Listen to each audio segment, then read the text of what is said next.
নমস্কাৰ মৰমৰ ছাত্ৰ ছাত্ৰীসকল, আশা কৰোঁ আটাই কুশলে আছা। আজি মই অংকুৰণ পাঠ্যপুথিৰ পঞ্চম শ্ৰেণীৰ দ্বিতীয় পাঠ পক্ষী আৰু মানুহৰ পাঠভিত্তিক প্ৰশ্ন উত্তৰখিনি লৈ আহিছোঁ।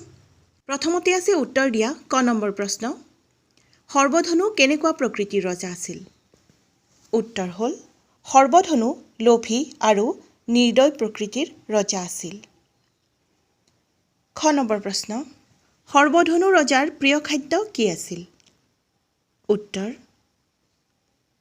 চৰাইৰ মঙহ সৰ্বধনু ৰজাৰ প্ৰিয় খাদ্য আছিল। গ নম্বৰ প্ৰশ্ন। সাধুটোত মানুহৰ উপকাৰী প্ৰাণী বুলি কাক কোৱা হৈছে? উত্তৰ সাধুটোত চৰাইক মানুহৰ উপকাৰী প্ৰাণী বুলি কোৱা হৈছে। ঘ নম্বৰ প্ৰশ্ন। মধুকৰে বিয়া কৰোৱা ছোৱালীজনীৰ নাম কি? উত্তৰ হ'ল মধুকৰে বিয়া কৰোৱা ছোৱালীজনীৰ নাম আছিল মাধৱী। ঙ নম্বৰ প্ৰশ্ন। মধুকৰে ৰজাক ৰাইজৰ মংগলৰ বাবে কি কৰিবলৈ উপদেশ দিছিল? উত্তৰ ৰাইজৰ মংগলৰ বাবে খেতিয়কৰ পৰম বন্ধু চৰাই চিকাৰ নকৰিবলৈ মধুকৰে ৰজাক উপদেশ দিছিল। তাৰ পিছত আছে কোনে কাক কেতিয়া আৰু কিয় কৈছিল বহলাই লিখা।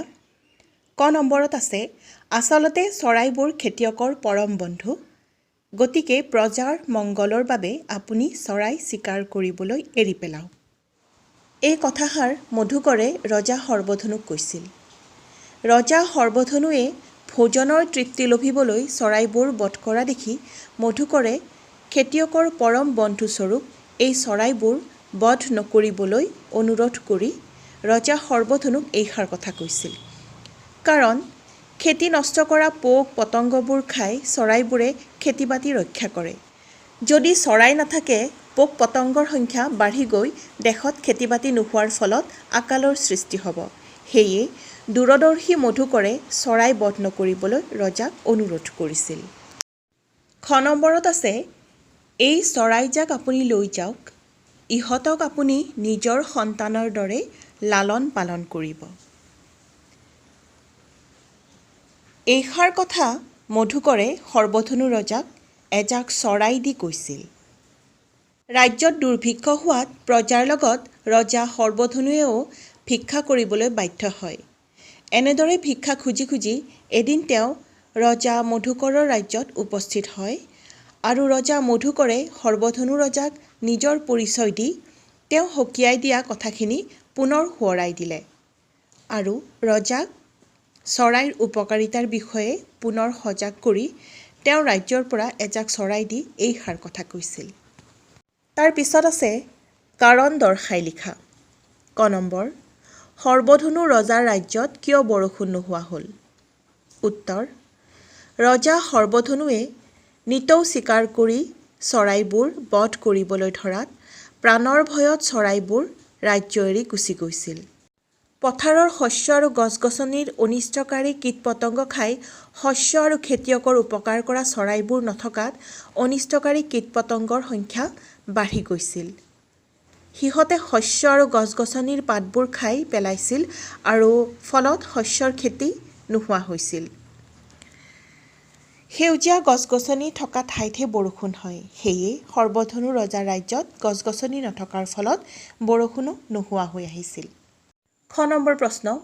কীট পতংগৰ সংখ্যা বৃদ্ধিয়ে সৰ্বধনু ৰাজ্যত কি সমস্যাৰ সৃষ্টি কৰিলে? উত্তৰ চৰাই নথকাত সৰ্বধনুৰ ৰাজ্যত কীট পতংগৰ সংখ্যা বহুত বৃদ্ধি পাইছিল। সিহঁতে শস্য আৰু গছ গছনিৰ পাতবোৰ খাই পেলাইছিল। ফলত শস্য আৰু গছ গছনি ৰাজ্যত নোহোৱা হৈছিল। শস্য নোহোৱাৰ বাবে ৰাজ্যত দুৰ্ভিক্ষই দেখা দিছিল। ফলত ৰজা প্ৰজা সকলোৱে ভিক্ষা মাগিব লগা অৱস্থা হৈছিল। আনহাতে সেউজীয়া গছ গছনিৰ অভাৱ হোৱাত ৰাজ্যত বৰষুণো নোহোৱা হৈছিল। কীট পতংগৰ বৃদ্ধিয়ে সৰ্বধনু ৰাজ্যত এইবোৰ গুৰুতৰ সমস্যাৰ সৃষ্টি কৰিছিল। গ নম্বৰ প্ৰশ্ন। মধুকৰে সৰ্বধনুক কেনেদৰে সহায় কৰিছিল? উত্তৰ ৰজা মধুকৰে কীট পতংগ নাশ কৰি সৰ্বধনু ৰাজ্যত পুনৰ শস্য বৃদ্ধি হ'বৰ বাবে ৰজা সৰ্বধনুক নিজৰ ৰাজ্যৰ পৰা এজাক চৰাই উপহাৰ দিছিল। চৰাইজাকক নিজ সন্তানৰ দৰে পালন কৰিবলৈ মধুকৰে সৰ্বধনুক অনুৰোধ কৰিছিল।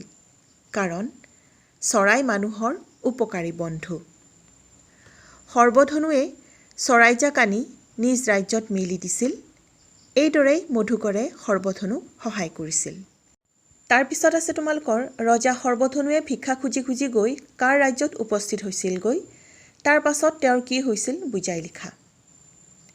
এইটো তোমালোকে নিজেই কৰিবা, কাৰণ আগৰ প্ৰশ্নৰ উত্তৰবিলাক তোমালোকে মিলাই দিলে এইটো উত্তৰ ওলাই আহিব। তোমালোকে নিজে কৰিবলৈ চেষ্টা কৰিবা, ঠিক আছে। তাৰপিছত আছে তলৰ বাক্যবোৰ পাঠৰ কথাৰ লগত মিলাই শুদ্ধকৈ লিখা, ঠিক আছে।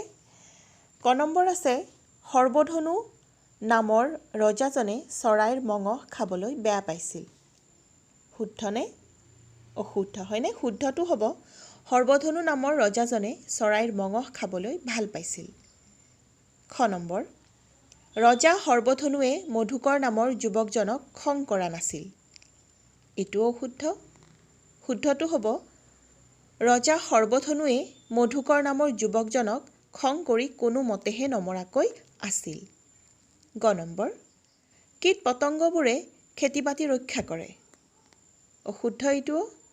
শুদ্ধটো হ'ল কীট পতংগবোৰে খেতি বাতি নষ্ট কৰে। ঘ নম্বৰ ৰজা মধুকৰে সৰ্বধনু ৰজাক চিনি নাপালে। এইটো অশুদ্ধ। শুদ্ধটো হ'ল ৰজা মধুকৰে সৰ্বধনু ৰজাক চিনি পালে। মৰমৰ ছাত্ৰ ছাত্ৰীসকল, ইয়াৰ পিছৰ ক্লাছত তোমালোকক ভাষা অধ্যয়ন অৰ্থাৎ ব্যৱহাৰিক ব্যাকৰণখিনি লৈ আহিম। এইখিনি তোমালোকে আয়ত্ত কৰি ভালদৰে পঢ়িবা। আজিলৈ এৰিছোঁ হা, বাই বাই।